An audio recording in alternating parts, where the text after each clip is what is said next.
मैं बहुत सारे स्टार्टअप से मिलती रहती हूँ, तो मैंने एक जो मेन फैक्टर आइडेंटिफाई किया है सारे स्टार्टअप्स में, उनके स्टेप 1 से स्टार्ट ना होने का, वो ये फैक्टर आइडेंटिफाई किया है कि जब भी हम बात करते हैं तो उनका बच्चों का कहना होता है कि लाइक हम ऐप नहीं बना पा रहे, हमारे पास पैसे नहीं है, ऐप बनाने के लिए टीम लगता है, या मुझे कोडिंग आता है लेकिन मैं सेल कैसे करूं। सो इसका एक सिंपल सा सोल्यूशन ये होता है कि आपका कोई प्रोडक्ट है, आपको वो सेल करना है, आप लो कॉस्ट मॉडल पे जाओ, आप एक लैंडिंग पेज बना लो, आप ऐप मत बनाओ। आपने कोई भी, फॉर एग्जांपल आज की डेट में फेथ टेक बहुत अच्छे से चल रहा है, स्पिरिचुअलिटी की तरफ जितने भी स्टार्टअप्स काम कर रहे हैं उनके लिए बहुत सारा फंडिंग आ रहा है मार्केट में। अब आपको फॉर एग्जांपल, मैं कोई भी एग्जांपल लेती हूँ, लाइक बुक माई पंडित, मुझे पंडित बुकिंग का एक ऐप स्टार्ट करना है, तो मुझे डे 1 पे उस ऐप के ऊपर ऐप बिल्ड करने में खर्चा नहीं लगाना है। मुझे डे 1 पे सबसे पहले ये सोचना है कि इस सर्विस को लेने वाले लोग जो हैं वो आपको आइडेंटिफाई करने। फॉर एग्जांपल आपने 50 कस्टमर आइडेंटिफाई किए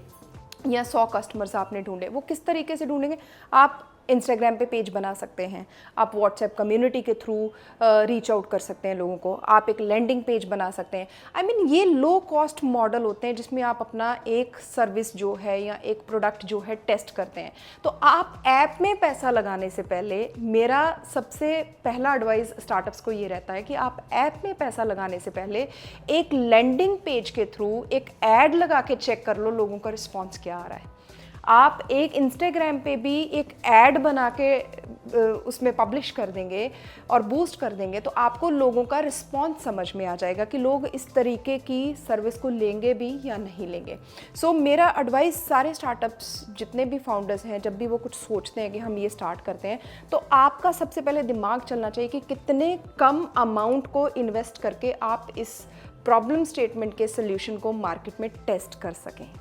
एक और बहुत ही खास बात होती है स्टार्टअप में, जो डिफरेंशिएट करती है कि स्टार्टअप और स्मॉल बिजनेस में डिफरेंस क्या है। स्टार्टअप एक इस तरीके का इकोसिस्टम बन जाता है आपका जब टेक पे जाता है कि उसमें आप एज अ फाउंडर कितने साल तक हैं या नहीं है, लेकिन वो चलता रहेगा क्योंकि उसमें प्रोसेस सेट हो जाते हैं, उसमें टेक्नोलॉजी होता है, उसमें काम करने वाले लोग उस चीज़ को फॉलो कर रहे होते हैं। लेकिन स्मॉल बिजनेसेस में आपने देखा होगा कि जब तक फाउंडर, एक प्रॉपर हम देसी भाषा में बोलते हैं, जब तक मालिक गल्ले पे बैठा है तब तक वो धंधा चल रहा है, जब वो उठ जाता है तो उस धंधे में प्रॉब्लम आना शुरू हो जाता है। सो बेसिकली स्टार्टअप का इकोसिस्टम क्रिएट करने का पर्पस भी ये था कि फाइन, जब तक आप हैं चलेगा, जब आप एग्जिट करते हैं तो ऐसा नहीं है कि वो कंपनी आगे काम नहीं करेगा। वो प्रोसेसेस हैं, वो टेक्नोलॉजी है, वो लोग उस लीगेसी को लेके चलते हैं और उसको बनाए रखते हैं और उसको और ग्रो करते रहते हैं। आज के एपिसोड में अब हम लास्ट चैप्टर पे पहुंच गए हैं, and the last chapter is all about why startup fails. जितना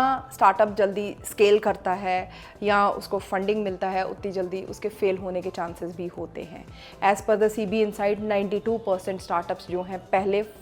5 सालों में फेल हो जाते हैं। बहुत सारे रीजंस होते हैं, रॉन्ग टीम भी एक रीज़न होता है, they just run out of the cash, ये भी एक रीज़न होता है। और बहुत बार ऐसा होता है कि हम पूरी जान डाल देते हैं प्रोडक्ट बनाने के लिए, पूरे एफर्ट्स लगा देते हैं, रिसोर्सेज लगा देते हैं, मनी लगा देते हैं, लेकिन जब हम प्रोडक्ट लेकर के मार्केट में निकलते हैं तो लोगों को उस प्रोडक्ट की रिक्वायरमेंट ही नहीं होती है। सो हमें अगर स्टार्टअप में जाना है, स्टार्टअप की जर्नी तय करनी है, तो हमें बहुत ही माइंड से ये सोचना है कि हम कितना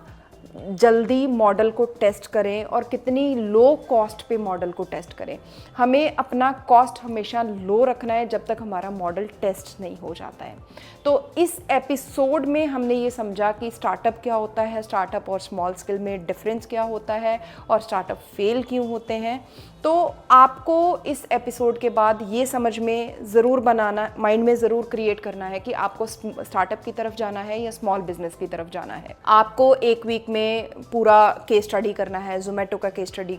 आपको रीड करना चाहिए, आपको एयरबीएनबी का केस स्टडी रीड करना चाहिए, ऊबर का केस स्टडी रीड करना चाहिए, सो दैट आप अपना पूरा माइंड मेकअप बना लें कि स्टार्टअप का इकोसिस्टम जब भी जर्नी स्टार्ट होता है तो वो जर्नी कहाँ तक जाता है और किस तरीके से तय होता है। तो आपको इस एपिसोड में जितना भी हमने बताया उसका PDF कॉपी जो है प्रेजेंटेशन का, आपको हमारे इंस्टाग्राम पेज पे आपको मिल जाएगा एंड आपको डीएम करना पड़ेगा ताकि आपको वो कॉपी हम भेज पाएँ लिंक के थ्रू। एंड नेक्स्ट फ्राइडे हम नेक्स्ट चैप्टर के साथ आएंगे सो दैट आप अपनी जर्नी हमारे साथ ज़ीरो से जब स्टार्ट कर रहे हैं तो टिल फंडेड, बिकॉज हमने इस प्रोग्राम का नाम रखा है founder to funded, so till you are funded in 6 months, if you stay connected with our channel, you will be at a stage wherein आपके पास कुछ ना कुछ फंडिंग होगा। सो आप हमारे चैनल को सब्सक्राइब करें सो दैट नेक्स्ट वीक आप हमारे सेकेंड एपिसोड को देख पाएँ।